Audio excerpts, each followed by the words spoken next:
Hello everyone, great to have you here and I hope you are doing well. Today we are diving into a bit of a time capsule as I will walk you through the camera gear I used on the professional film sets in the past and what I rely on today. To keep it interesting, I will focus on my experiences with three key cameras. The Nikon D750, my first full-frame DSLR, the Nikon Z6, my first mirrorless camera, and my current workhorse, the Nikon Z8, which is recording this video. And although it's not a camera body, but I will also talk about this Fatboy camera soundblimp, a unique tool which I bought from Norway.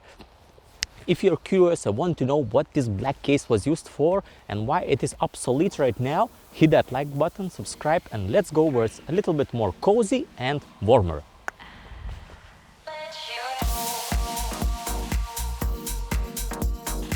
Welcome. Those people who got interested into this expensive hobby called photography only recently, like a couple of years ago, might say that older DSLR tech is as old as analog film technology and era was for those early digital camera and first DSLR adopters in the beginning of 2000s. In my opinion, they might be true, because what's the point and what are the benefits of using these old DSLR cameras which basically have stopped being produced only with a couple of exceptions, and when all camera manufacturers in recent years have focused their research and development mainly on mirrorless technology. If you are too young to remember the good old days, I must remind you that best ever made DSLR from all brands is probably Nikon D850, which was introduced like 7 years ago in 2017. Basically when mirrorless cameras were only in their infancy state and there was basically nothing worth buying for professional grade work. Back then, professional photographers predominantly used DSLRs and mirrorless was a risky investment for serious work. But things took a turn with the release of the Sony a7 III in the spring of 2018.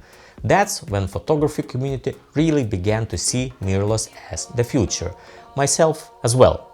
In 2015, I felt it was time for an upgrade. I wanted better quality and more versatility, and the affordable full-frame Nikon D750 checked all the boxes. Until then, I had been using Nikon's DX crop sensor cameras, so the shift to full-frame opened up a new world. The D750's 24 megapixel sensor, impressive low light performance, and 6.5 frames per second were actually game changers for me. Plus, could shoot video in full HD at 60 frames per second, which was a huge time at the time, even though in flat color profile. The camera was fast, dynamic and perfectly fit in my hand, with all the buttons where I needed them to be, so basically ideal for quick adjustments. Before starting this quick tour around D750 camera, I would like to say massive thanks for Simonas, who borrowed me these two lenses and this body to help me to create this video, because you know, I don't own F-mount gear anymore, and it was crucial to have at least few examples for this YouTube video. So thanks for him again. In the description I will add links to his portfolio and other stuff. So to start with, as you can see, and as I mentioned before, this camera has really great grip. As you can see, my all fingers, my hands are medium size, I'm not a large guy, but my pinky was always on the camera, and with Z6 I straight away noticed that my pinky was always like this and it wasn't very comfortable. But with this camera, even today, this is like 10 years old camera, grip is amazing. In my opinion, the 850 doesn't have such a great grip as this camera. Microphone input and headphone outputs, great. Nice screen with all the details, quick toggle between video and photo mode. In 10 years ago, Nikon's had this feature, and when some other competitors started showing it, you know, much later. I really loved these two U1 and U2, user 1, user 2 buttons, which enabled me to quickly, you know, with one small turn to change the settings. And especially when I was working as an events photographer, shooting with speedlights, for example, U1 used to be for shooting with natural light, and U2 with, you know, different settings for shutter speed, apertures, and blah blah blah for to use with speedlights. And this enabled me really quickly, you know, change the settings. Of course, you can do same stuff with mirrorless cameras, even with Z8, but it's not as fast as this one. It's what just without looking you can do that. Yeah, it's nice, nice, very nice to remember. Oh my god, so it's a machine gun. After 4 fantastic years with D750, I decided to take a plunge finally into mirrorless. I went with Nikon Z6 paired with 50mm f1.8 S-line lens together with an FTZ adapter for my older f-mount lenses in the beginning while I still had them. At the same time, Nikon was getting a lot of criticism and unfair negative reviews for their first-gen mirrorless camera bodies and the lack of native lenses from people who basically didn't know how to use the cameras. And that's why many photographers just jumped ship for Sony or Canon. But I stuck with Nikon and I'm glad I did. Basically, the body wasn't so different from D750 because it had different sensor but same 24 megapixels, shutter speed was now slightly faster up to 1/8000 of the second, video recording capabilities were slightly better with 4K resolution and possible 12-bit video ProRes RAW output to external video recorder. Also, it was like twice as fast because it could shoot something like 12 frames per second rather than 6.5. Also, let's not forget better autofocus and silent mode, which was a blessing. It finally allowed me to capture moments on set without disrupting the scene, which was huge upgrade from my D750 days when every shot used to come with a loud shutter sound. In my opinion, Z6 was a great D750 evolution to mirrorless age. Through the following years, Nikon introduced more bodies and proved that Z-mount lenses are far superior, and the rest is just a history. When I started working on film sets in 2014 and moved to more serious assignments in 2015, I very quickly realized that shutter noise could be a real problem. After some research, I discovered a tool that Hollywood and other professional photographers were using. A camera sound blimp. This quirky device essentially is a soundproof box which muffles the camera's shutter noise, making it more ideal for film sets. When most famous Jacobson blimp was being made in America, I got lucky to find a guy called Thomas who used to produce Fatboy sound blimps in Norway. It was a unique piece of gear, and at that time I was the only photographer in Lithuania who owned it. And it saved me countless times on set. It's simple but effective. You pop the camera in, set it up, close the lid, and you're good to go. So, this is a sound blimp. A plastic box with the hole for EVF for the monitor to see, with a small button which presses the camera's shutter button, and with changeable lens tubes, because you might use a zoom which is longer. Just open like this, take out, close it, it's quite sturdy. With this lens tube and with this 70-200 lens VR2, you can even zoom. It has special like foam and stuff inside which grips the lens zoom ring and you can zoom it. Amazing, yeah? Always enjoyed when some professional foreign actors, they noticed that I have this box, and they were always like show me respect that I'm not shooting like that in the middle of take, for example, or during the rehearsals, but with the box which is dedicated for making your camera less noisy. So basically this blimp is from Norway, from Thomas, and what's wrong with it is that it was dedicated only for D750 camera, and because as you can see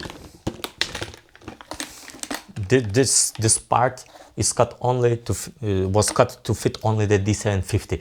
If I had another camera, for example, I wouldn't be able to fit it. And basically, if you had two different cameras shooting simultaneously, you had to have two different blimps. What really was good about it was that I didn't need to require to plug in the shutter release cable, because I know that some blimps, maybe that was the design of the past, not like in 2010 for example anymore, but to release the camera some blimps required to attach the shutter release cable. But with this blimp I was just able to turn on the camera, put it like this,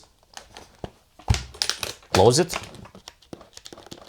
and just press it, you know, and this little button with small pin inside just pressed the shutter button. So this was really great because I was able to quickly go out and shoot like this, you know. So as you can see, now I was really good at that, and I was even able to open it during the take, you know, just quickly check the images. You know, muscle memory, how people say. I will tell you a secret, it wasn't completely silent proof, and my microphone is here, and maybe I will just change the lens tube for the smaller. Yeah, because with the smaller one I was able to use all the like 35, 50, 85 mm primes, and this was for the zoom.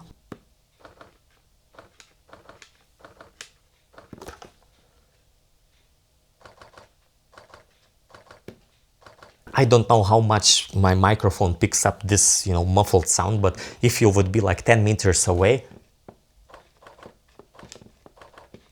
maybe you would be able to hear it, but the main point was just to make it less noisy. And for example, if the scenes were like when you had to capture when actors were in a kitchen, for example, you know, doing some stuff and speaking at the same time, or walking in a backyard, or just doing something which used to make additional noises, then you were okay. Because if the scenes were small, for example, in such room, which is like 10 square meters, with you standing, you know, behind the camera and actors being here, for example, no, it wasn't so easy to find your spot on the set back then, but it saved me a lot of time. Let me just show you how to change the lens for and change the tube for the longer lens. Yeah, like that, like this. So, hop, autofocus, okay. Like this, you take it out, you put the long tube in, like this, you go in like this, whoop, like this. Now this setup is actually heavy, I don't know how many kilos, but after a whole day, you know, it gets tiring. Yeah.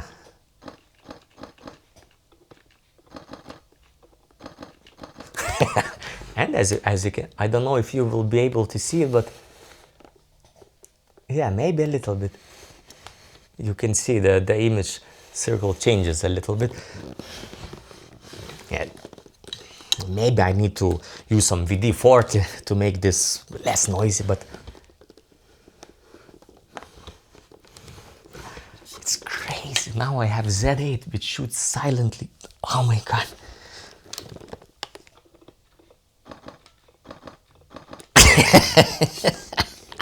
Absurd, but that's how photographers, not only in cinema but in a theater, while shooting very sensitive sports, perhaps golf or chess, for example, all those people probably used this thing. I don't know when the first blimp was made for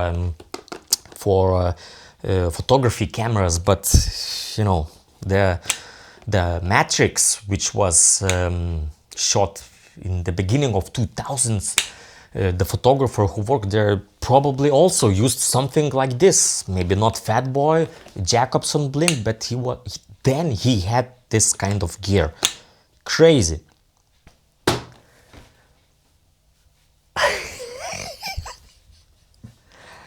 Each time to check something, you have to open this, click play, scroll through the images, adjust shutter speed or something, close it like this, and do some pictures.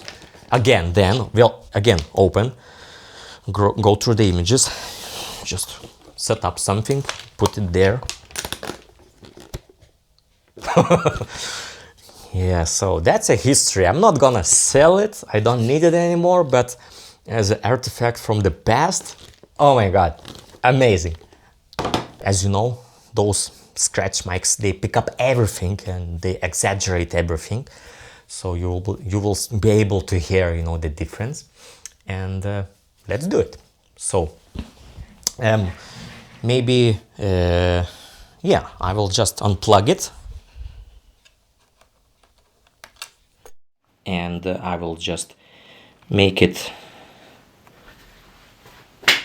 1, 2, 3, 1, 2, 2, 2, 2, 1, 2, 2, maybe a bit louder at 12 on the Nikon, you know, so yeah. I'm still recording to this one, so that's why you hear me good, but the camera now records scratched audio. Yeah, so basically this is with 70-200 in the blimp. Of course, the distance is very close, and I would have to be like 10 meters away, so that probably you wouldn't be able to hear. But here's a quick test with camera being in the blimp.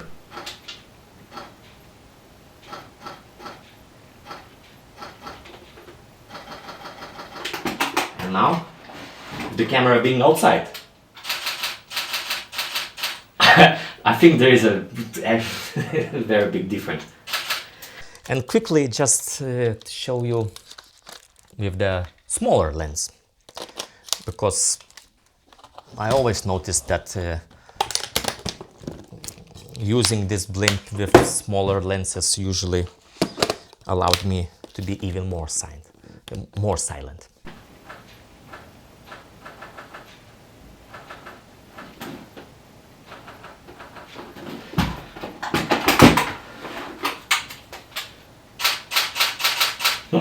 There is a difference, I don't know, 50%, maybe 60, something like that.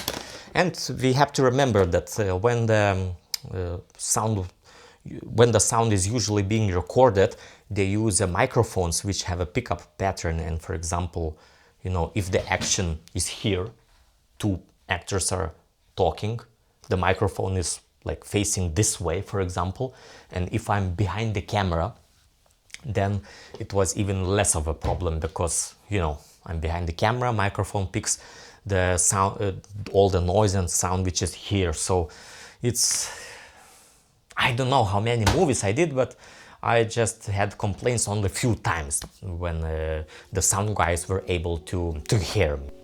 The story of my sound blimp took a turn when I brought my previously mentioned Z6 to the set for the first time.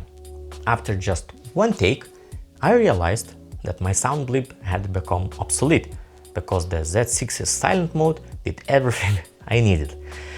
That marked the end of an era, and the blimp was retired. Now I was invisible on set.